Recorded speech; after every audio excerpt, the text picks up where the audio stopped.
You're up to 5 dunks. This is now officially your most ever. Are you actually getting younger?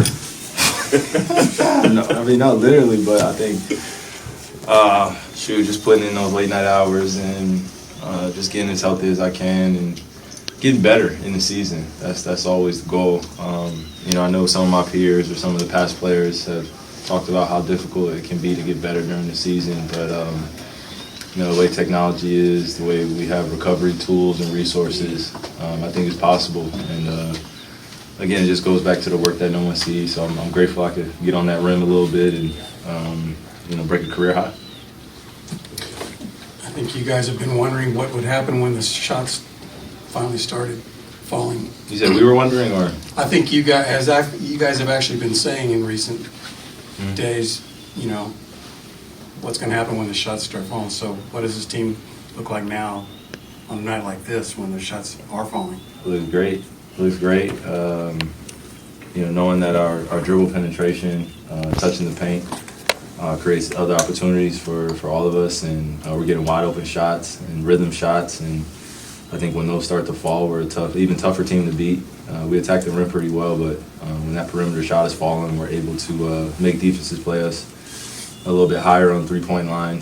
They start doubling us. They start getting the ball out of me and Luka's hands, then that creates other opportunities for other guys to get open shots and get baskets.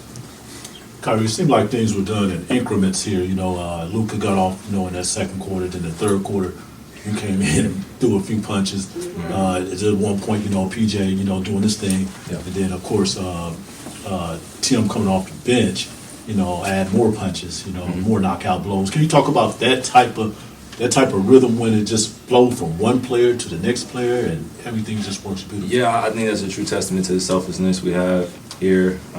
Just the mentality going into every game, knowing that we're ready to deal with all the punches that teams throw at us, and we feel like we have the resolve, we have the perseverance, and we also have the IQ, and we communicate very well, and we're getting better at that in that area.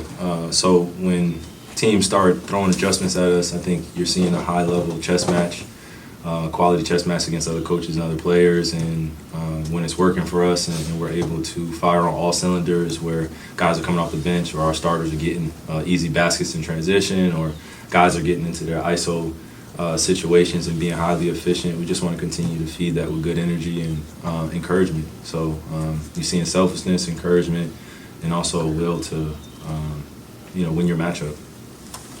Kyrie, just talk about the level of shot making tonight and what it kind of does for the vibe of the team, especially knowing that you're going to face this team on Friday. Mm-hmm. And then also, do you guys feel like you guys are peaking at the right times, 9-1 out of your last 10 games? Yeah, I think we don't take for granted how well we've been playing. We're not satisfied because of just where we are positioning-wise. We know it's at stake. We've been having that conversation pretty diligently. And what was your first question? The shot making tonight. Oh yeah, the shot making, man. When guys are making those tough shots, and you can see it's just a nice move or something, a quality of a possession. You can see what that does for our group.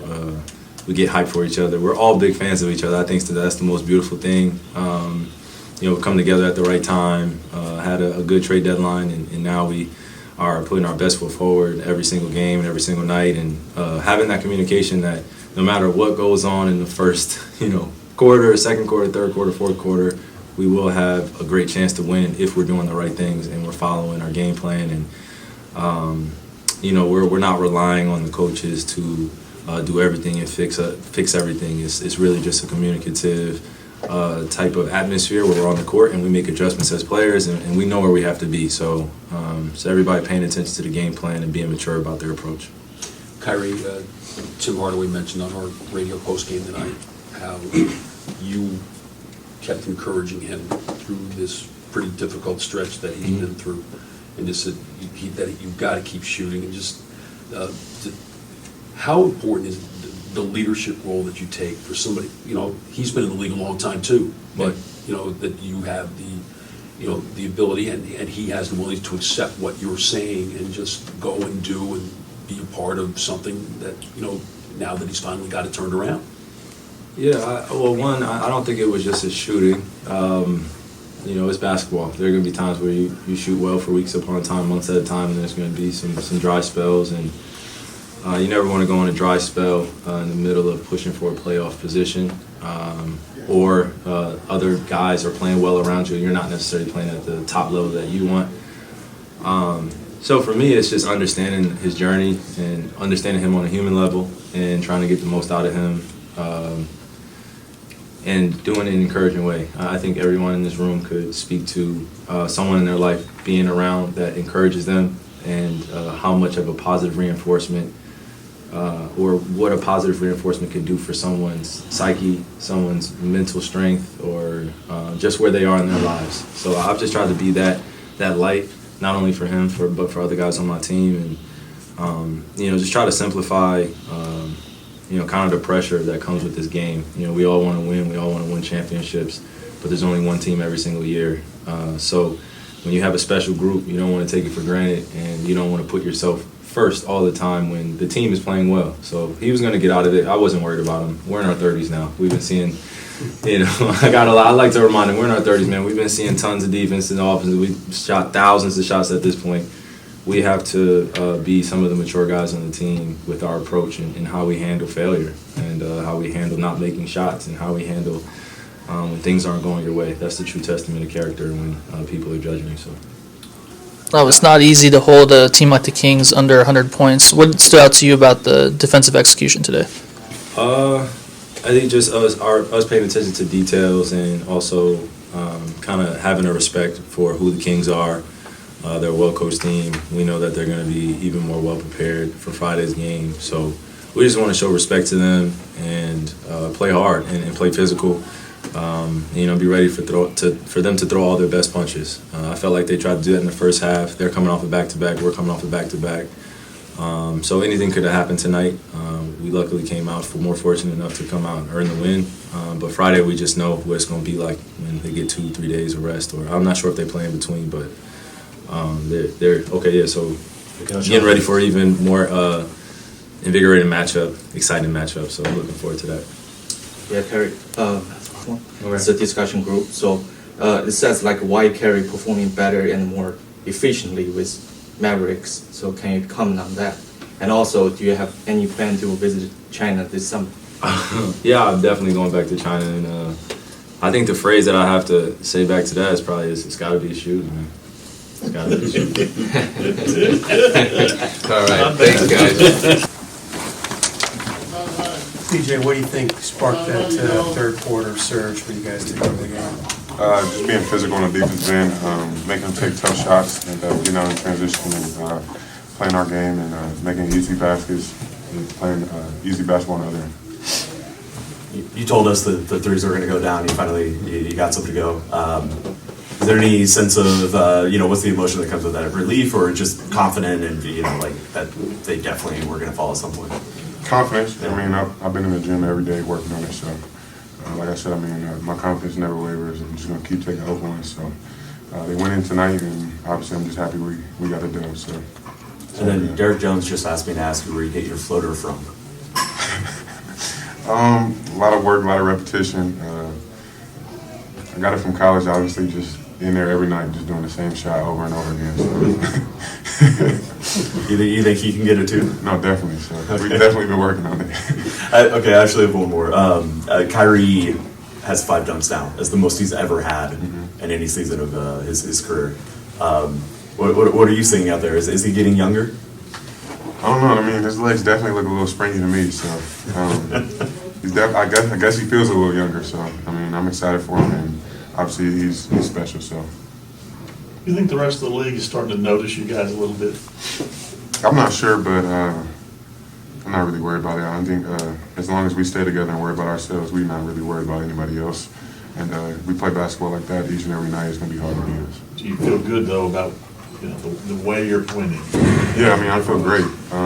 We're playing complete games, playing great on the defensive end, and the offense is great all the time. So we hit shots tonight.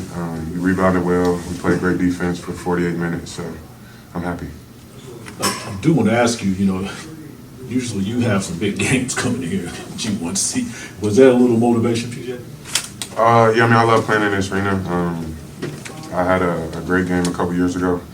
I won earlier this year in Charlotte here, so I mean, I love playing here, and I'm just glad we got a win tonight as well. So, PJ, just talk about what it's like playing with Kyrie and Luka. I know this is a team that you just got traded to, so just speak on what it's like playing with those two. They have so much gravity out there. You have to double them each and every time they get the ball, so it makes it a lot easier for guys like me to hit open shots and just play easy basketball and just basically take what the defense gives. So just having guys out there like that opens the floor up for everybody else. I know this is like a repetitive question, but now that you've had a few more games with these guys, not just Luke and Kyrie, but the entire team, how does it feel chemistry-wise and like adhesive-wise? It feels great. Definitely a family atmosphere. Everybody's on the same page and everybody is cheering for each other to do well. So it just feels great to be in an environment where everybody's happy for one another and we're winning as well. So it's great. Thank you. Jason, you talked about how the threes were going to come. Seems like they did come this game. How much does that change, just the offense that we've been seeing over the past few weeks? Yeah, I think we've talked about it each game or at practice about the shots that we're getting. We've had them all year. The seasons are about makes and misses. We're making them early in the season. And our focus on the defensive end has maybe taken some of our legs in a positive way. The focus of playing defense and protecting one another is at a high right now. And maybe our offense maybe took a step back from making threes, but I thought today PJ and D. Jones set the tone for us with the threes, and I thought Luka, our leader, set the tone early. He came out aggressive, and then our other leader, and Kai, he set the tone in the third with the pace. And so when those guys get going, somebody's going to be open. And I thought just the plays, for one another on both ends, offensively and defensively, was at a high level. And then when you guys made the run pull away in the third, what did you see? Defense. Just again, I thought Kai set the tone for us. He was at the pace, understanding the stops. We want to get out and run. We talked about that before the game. That we're not a team that just can walk it up. We can do that if we have to, but we want to get out and get easy baskets. Also, we want the ball to touch the paint, and we want to share the ball. And so I thought the guys did that. I thought Kai set the tone in the third, and the guys followed. You guys limited them to 37% shooting, and Fox had 18. I think Sabonis had 11 or 12. Who gets the most credit for that? Yeah, listen, those two are all-stars. We just try to make it tough on them. It's a group effort. Everybody's not just one person. I thought the guys executed the game plan. We're trying to make it tough. They missed some shots that they normally don't, and so we capitalized on that by not giving them second opportunities. And so understanding Fox is one of the best guards in this league, and Sabonis is one of the best bigs, and we just try to throw as many bodies as we could to make it tough on them, and the group did that tonight. Specifically when Lively was guarding Sabonis, do you think that is the success that he had, is that a sign of his maturity, the way he's developed? Yeah, I think when you look at the first two meetings, Sabonis had his way, and so I think when you see Lively's growth from the start of the season to today is big. Also role, being a starter and now coming off the bench, he's accepted that, and he's trying to do everything to help the team win, and that's what it's all about at this time of the year. It's about wins, and again, we put ourselves in a position on the road against a very talented team, and came away with the W. Coach Kidd, you actually have four players with four more trades, but what I want to ask you with P.J. Washington and Gafford, even though he was in foul trouble, they definitely make a total difference for your team. Can you talk about what they add, at least from this meeting compared to the last two meetings with the Kings? Yeah, I think take away the opponent, they've helped us in so many areas. When you talk about the defensive side, the physicality, being able to guard, being able to rebound the ball, being able to change shots, being able to block shots. I can go through the list on the defensive end.